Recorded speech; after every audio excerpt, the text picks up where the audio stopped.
Is it worth it to flex? Should I fill? Should I just let others play the position that I want to play? I've put in 40 hours in the aim trainer and I still have not reached plat. I wonder what it is that has to be done in order to improve and get better.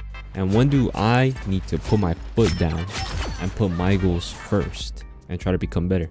Hello everyone and welcome back to another video, and in today's video this is week 3 where I'm trying to become a top DPS player in Marvel Rivals. So if you're new around here and you want to stick around for the journey, feel free to drop a like and a sub. If you want to help grow the community, feel free to join the Discord, link in the description along with the Twitch. Let's get into the video. So starting off the week, I'm plat 3 and as of right now I'm sitting at a 48% win rate, which is just not good. It's unacceptable to me. At least I should be above a 50% win rate. So what do I do to change this win rate and get above 50%? And the hard part is not how do I get above 50%, but it's how do I get above 50% being a DPS main. And looking at my stats, if we just look straight at the stats, I'm a rocket main first who also plays Emma and Thing, which is completely the opposite of what I want to see in my stats. I didn't know my stats were like this. So now that I'm actually looking at my stats, what do I need to do to fix this? Because my time on Rocket is just way too high. I think part of it is just because the new season came out and the Rocket buff came out.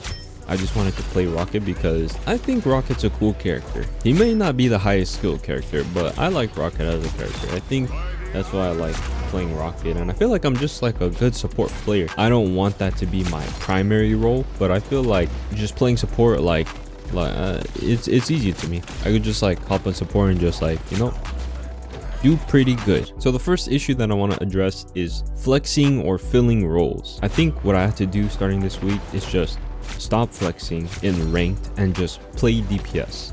Become more confident in the DPS. Now I'm not gonna go as crazy to the point to where I just don't hover a character and then Instalock DPS, even though 2 people are already hovering DPS or things like that. You know, I'm not willing to walk out of spawn on 5 DPS and 1 support, but I do need more time on the role, and there are specific characters that I want to grind out and become better at. So sure, I'll do what's best for the team. If I'm not doing great on DPS, I'll switch to another role if that's what's needed.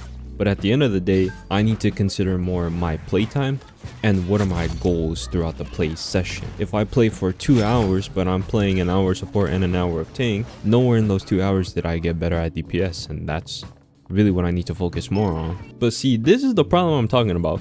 We have 1 support and we walk out on this comp. In my mind, I'm not about to waste time to see if another DPS is going to switch, so I just swap to Rocket. This is just kind of rough. I'm not saying every game that I play from now until the end of time is just going to be on DPS, but at least get my DPS stats up and higher above that Rocket stat, which is going to be harder because Rocket's like the primary support that I play. So like if I gotta go support, then I'm just gonna like insta pick Rocket. I don't really care about the comp, to be honest, but there's like 5 DPS that I gotta practice and get my time up on. So getting 10 hours on Rocket is way easier than getting 10 hours on like 5 different DPS characters.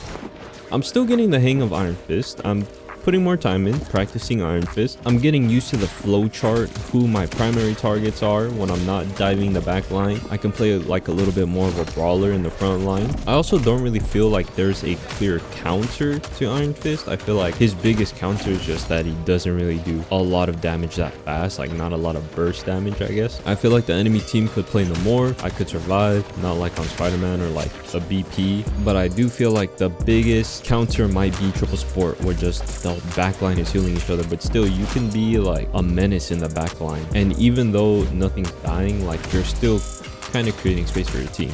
I'm also trying to get used to and learn just how to fight better in the air. You know, if there's like a torch or a storm, getting used to the movement in the air and really trying to control the ult. The ult just carries way more momentum than usual, and it's just like, you know, if you look up, you're gonna fly into the sky. If you look down, you're gonna go straight into the ground. Just getting used to the momentum of the ult and controlling it. I'm really trying to gain better control of the character.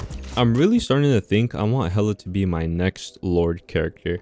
I feel comfortable on her, but super uncomfortable versus dive, particularly like Black Panther, Magic, Spider-Man. And usually when they run dive, I switch off of Hela, but I think this is something I need to face and learn how to deal with dive on Hela. Another thing I want to break down is my aim on this character. I feel like of all the characters, she is the aim lab, aim trainer character. I feel like all the skills that I develop in the aim trainer directly translate to Hela the best out of all characters. It does translate to Star-Lord as well, but I think like someone being able to play Hela well versus someone who is new to Hela, like there's going to be a big difference. Every pro team I see has at least one player that can play Hela, so that just tells me I need to get better with this character. Now I know some might say you don't need an aim trainer to get better at the game, but that particularly is what I want to be known for, just having really good aim. And having good aim with Hela is just so dangerous. So right here I really just want to look at my aim and kind of break down what I need to work on and just see if like are my issues aim trainer related or is it like in-game type of thing. So I have good aim on this Strange, but once I re-engage after the reload, I don't really identify my target. Like, do I want to shoot the Strange or do I want to shoot the Scarlet? I'm kind of just like shooting. And I also hear this Magic, who I know will be an issue for me because I just hate fighting against dive. So then I start moving to the next easy target to shoot, and that's Penny. But I know I'm going to have to deal with this Magic because if I don't deal with the Magic's gonna go straight to my backline, and that's not what I want. So slowing down this interaction, I didn't really do bad. My stun got beat by the portal, my knives plus Squirrel Girl actually did a lot of damage. But the one shot that I could have landed to make a difference, I missed. Now I don't think it would have been enough damage to actually get the elim, but I do know that I've developed this bad habit. It's went away quite a lot since the start of the game, but when my aim was like really bad, I used to do like this shake as I was trying to aim. And like I said, it's gone away over time, but like this shake, this swipe, I do it more in panic. So that's something I really need to work on and just become more confident in my aim. Right? I put the time in the aim trainer. Like, I'm becoming better at aiming. But to be honest, I think I just need to be faced with this situation more. I need to get dove more to get more comfortable fighting against dive. I need to calm down. If I do want to try to work on something in the aim trainer, I guess I just say like static clicking and tracking scenarios. Now versus this rocket, this 100% is tracking because I know I'm not clicking here and I'm just holding down mouse 1 trying to track the rocket. I missed just enough to not get the pick. And as a DPS, that's what I want to get. I want to get picked. I want to have the highest amount of final hits. And on Hela, it's like pretty easy to get final hits. Now, I don't think I did bad in this situation. It was just kind of unfortunate. I didn't know that Magic was going to come up from the side. You can see I'm thinking of switching off because I'm just uncomfortable. This Magic and this scoreboard are making me uncomfortable. But at the end of the day, I'm just making a lot of little clicking and tracking errors that are costing me final hits and picks, like I said. But we won.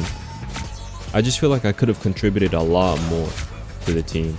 I feel good about my Psy for the little amount of time that I play her. I don't think aim is that big of an issue with this character. She is shotgun, and shotgun is just way easier to aim. But what I do need to work on with this character are my engagements, the timing of my engagements, and as well like my cooldowns. Like I'm literally running into the backline and not using the team up. When I have an Emma, I need to utilize the team up and like keep better track of the cooldown of the team up. There are a couple of engagements where I could have popped team up and possibly gotten a pick, but instead I just go in like by myself, no team up. Also like target priority. In this engagement, like I went for the Moon Knight instead of going to the back line. Sometimes I'll engage and go for the DPS instead of the back line. That's just something I really need to work on. And also like just engagement. If my front line is gone, there's no need for me to try to dive my back line and just 1v6. Like, you know, this is just like day one stuff.